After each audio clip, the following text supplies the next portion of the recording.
We need to talk about what Israel's strategy actually is in Iran. I see a bunch of confusion about this, and it is understandable. Heck, Israel and Iran do not even share a border, so this thing is not obviously about land. And while there is plenty of discussion about Iran's nuclear program, Israel does not seem particularly interested in striking Iran's high-value nuclear targets. So, what the heck is happening here? Well, funny enough, Operation Rising Lion, remember that name for later, is about both land and nuclear weapons. But the strategy behind any coercive military process can get quite complicated. Fortunately, Israel's actions thus far help us understand a bit more about where exactly Iran is along its nuclear trajectory. So let's spend some time together today to try to unravel it. We should begin with the substantive disagreement between the two of them, because longtime viewers will recall how war requires both a substantive disagreement and a bargaining friction to begin. Yes, sure enough, Israel and Iran do not share a border. Then again, the Soviet Union and the United States never did either, but that did not stop them from getting into it. And no, this maritime border does not count. But if you think about spheres of influence a la the Cold War, then the puzzle starts to make sense today. You see, Iran loves to meddle in Iraqi politics. Iran also loved meddling in Syrian politics until its favorite faction lost the civil war. That takes you to Israel, where you have Hamas and Hezbollah right on top of it, and they have been longtime Iranian proxies. Pair that with how Iran would prefer if Israel ceased to exist, and this is starting to look a lot like a territorial conflict indeed. And sure, Israel has no interest in conquering Iran. But then again, Ukraine is not about to walk into Moscow either. Point is, territorial conflicts can go just one way. Then again, that does not factor in how Israel has maintained a steady policy of settlement expansion along the West Bank, which makes things look quite territorial after all. Regardless, as I am sure that you all know by now, any substantive disagreement, territorial or otherwise, does not imply that a war should occur. That is because if you worked out what the expected outcome of the conflict would be, you could just implement that instead. Both sides would be better off agreeing because they would avoid the costs of war by doing so. And, in fact, those costs guarantee that a range of settlements exists, where any division inside is mutually better than war. That is why you need a bargaining friction to get a war outcome. That takes us to the preventive war incentive. And I'm going to move through this quickly, because you likely remember some form of this argument from the Russia-Ukraine war, even if you might not think that it is applicable there. Imagine that one day Iran wakes up and discovers that it has a sizable nuclear arsenal. Yep, we've all been there before. Anyway, then what it reasonably expects to obtain through war will be larger afterward. That is true whether we are talking about lines or simple policy influence. The tricky part is that, as common of a phenomenon as spontaneously generated atomic bombs is, in this case, I do not think that Iran will just wake up one day to nukes. Moreover, Israel will see it coming. And moreover, Israel can recognize that in the best possible future from its perspective, the most it could secure from Iran goes out to here. That is, the expected outcome minus Iranian costs, in our mostly metaphorical territory/policy continuum. Back to the lines. If Israel calculates that it could secure more today by fighting to stop Iran from developing a bomb, even after factoring its own costs, you get a preventive war. Something to note, because this often trips people up. The war is not about nuclear weapons per se, in the sense that the parties do not directly gain or lose from the act of proliferation. Rather, nuclear weapons alter the balance of power, and that allows one party to extract more of the item of value from the other. Nukes are just a means to that end. Okay, imagine that Iran is close to developing a nuclear weapon. What does Israel do next? Well, one option is to try to instigate a regime change. Remember how I told you to keep Operation Rising Lion in the back of your mind? Good, because it may very well be a tongue-in-cheek joke from Israel. This is the flag of Iran pre-Islamic Revolution versus the current one. So, bomb Iran a bunch, take down the current flag, and raise the old flag. Hence Operation Rising Lion. Anyway, regime change mitigates the power shift by moving to a leader who is uninterested in building nuclear weapons. The shift goes away by default, as it were. Israel has openly talked about this being a potential outcome of the war, encouraging Iranians to take part in a revolution. And there have been plenty of assassinations targeting one faction of the Iranian government, perhaps encouraging another faction to take advantage of the situation and usurp power. For now, though, such an outcome seems more like a fantasy than a reality. It would be quite a strange world indeed if Israeli strikes of all things resulted in Iranian leader turnover. Of course, Israel seems to understand that, which is why there is a second part of the plan, to directly destroy Iran's nuclear program, something that it has historical experience with. And by destroying, I literally mean destroying. You cannot build a nuclear bomb if you do not have the associated materials. Going back to 1981, there is a parallel that will help us understand what this looks like in practice. Over the course of only a few hours, Israel sent a bunch of F-15s and F-16s through the Saudi desert, had them pop up on the outskirts of Baghdad, and then let the bombs fly. And if you are now wondering why we are looking at a seemingly nondescript patch of rubble from a 2025 satellite photo, it is because Operation Opera, as it was called, was a complete success. Or you could fast forward to 2007's Operation Outside the Box, which was basically a repeat of Operation Opera, but in Syria.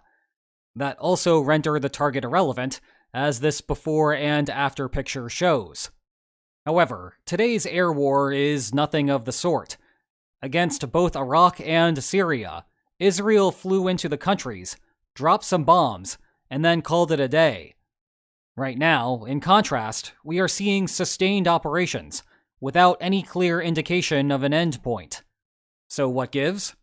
Well, trying to figure out the answer may help us better understand where exactly Iran was in the process of building a nuclear weapon. Let's take a step back a second and discuss how to build a nuclear bomb. There are actually two ways to do this, but I'm going to focus on the path that Iran has undertaken, allegedly, because Iran still insists that the program is only for peaceful uses of the atom. You can imagine how Western intelligence feels about that claim. Anyway, step 1, mine uranium out of the ground. Step 2, mill and treat the uranium until you get this delicious substance known as yellowcake. Step 3, convert the solid into uranium hexafluoride gas. Step 4, insert the gas into centrifuges and spin for a really, really long time until you separate out enough of the good U-235 isotope from the bad U-238 isotope. Step 5, convert the gas back into a solid metal. Step 6, fashion it into a weapon. Thus, in my intentionally simplified path toward a bomb, we have 6 steps overall. For perspective, Iraq was allegedly, and indeed not actually, at the yellowcake step, when the Bush administration pushed for a war in Iraq. In contrast, Iran is somewhere around the end of the centrifuge cycle today, with that part elongated because of just how long it takes compared to everything else. It is worth noting that most of Step 6 can be done in parallel, so that process may be very quick. The important point, though, is that there is a band of uncertainty regarding where Iran truly is in this process, with that reflected in the intelligence community's own lack of consensus. The central risk of the operation is that Iran's true position is here, and Iran could accelerate its plans, produce a nuclear weapon in short order, and then do something that would be better left in the history books. But we are mere keyboard warriors. Despite the apparent debates, intelligence organizations still have a better handle on these questions, and the war plan that Israel has adopted so far can help us back out exactly what is happening. Or at least what Israel thinks is happening. So what specifically has Israel done so far? Since we just finished talking about how to build a nuclear weapon, let's start with what Israel has done to disrupt that process. A clear portion of Israel's strategy is to assassinate nuclear scientists. If no one knows what they are doing, then Iran cannot build a bomb. It also serves as a warning to any aspiring scientist to perhaps seek a different field of research, though notably Israel has done a lot of these assassinations before, and it hasn't stopped the current crop. Nevertheless, in terms of facilities, 3 key places to keep track of are Isfahan, Natanz, and Fordow. And as I go through each of them, bear in mind that there is a healthy fog of war, so I am giving you our best guess at what is happening. Isfahan is the facility that converts solid uranium into uranium hexafluoride gas. Iran has plenty of the gas already, but it would need to keep on producing more gas if it wants to scale up its program. Isfahan has been damaged but is not destroyed. Over in Natanz, you are looking at enriching uranium in various forms.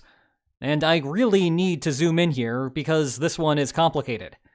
There are 3 components of the facility worth noting. First is a pilot enrichment plant, second is an electrical system, and third is an underground enrichment facility. The first 2 were not hardened targets, and Israel has destroyed them. The thing is that a pilot plant is not like the centrifuge facility that we saw earlier. It is what you build when you are first starting out, as an experiment. Thus, it is not particularly important for Iran's current progress toward a bomb. The enrichment facility, on the other hand, is a big deal. That is the one that looks more like the earlier photo. The problem is that, it being underground, Israel cannot easily destroy it. As such, it still stands, albeit without power, and with some claims that bombs have gone off above it. I should also note that centrifuges are very sensitive, and it is possible that the power cut alone damaged them. But that is pinning a lot of hopes on a possibility if you are Israel.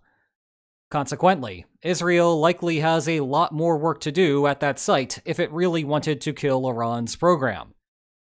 Our final frontier is Fordow, a further fuel enrichment plant, and the one responsible for producing the highest grade uranium.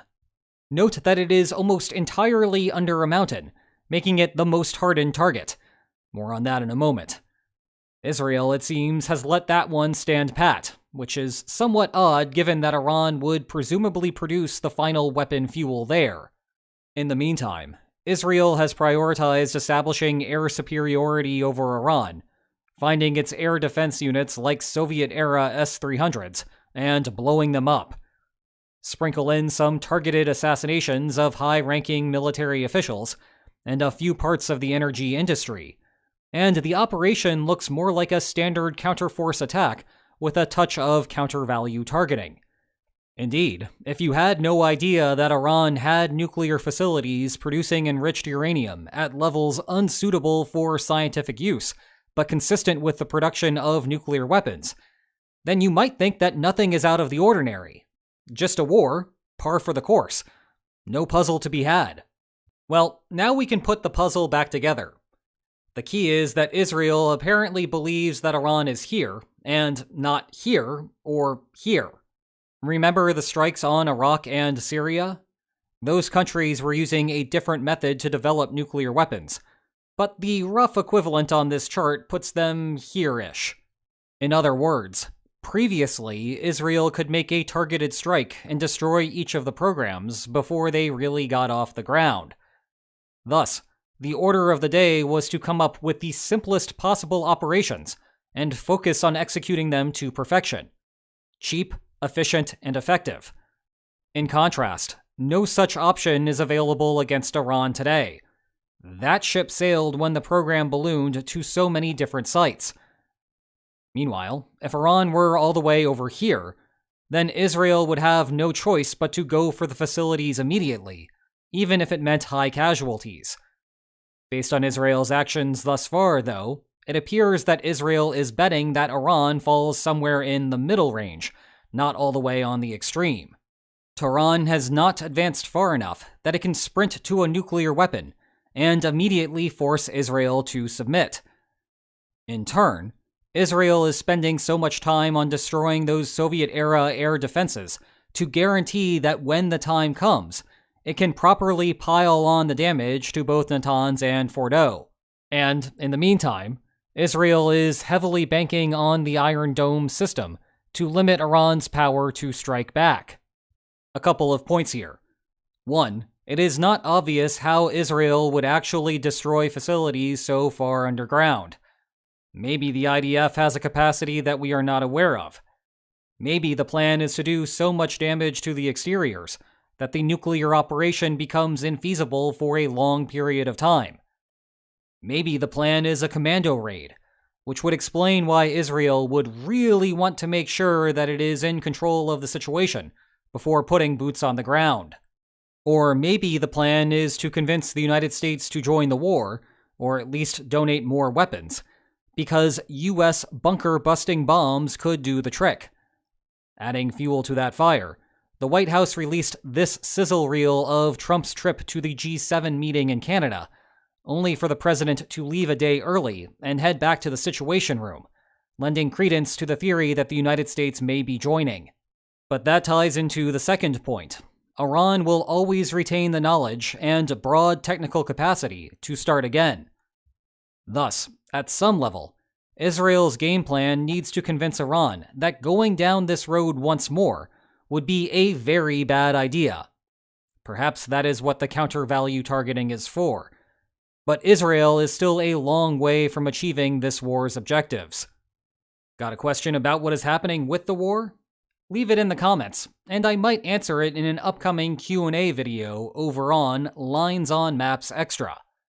And if you enjoyed this video, please like, share, and subscribe, and I will see you next time.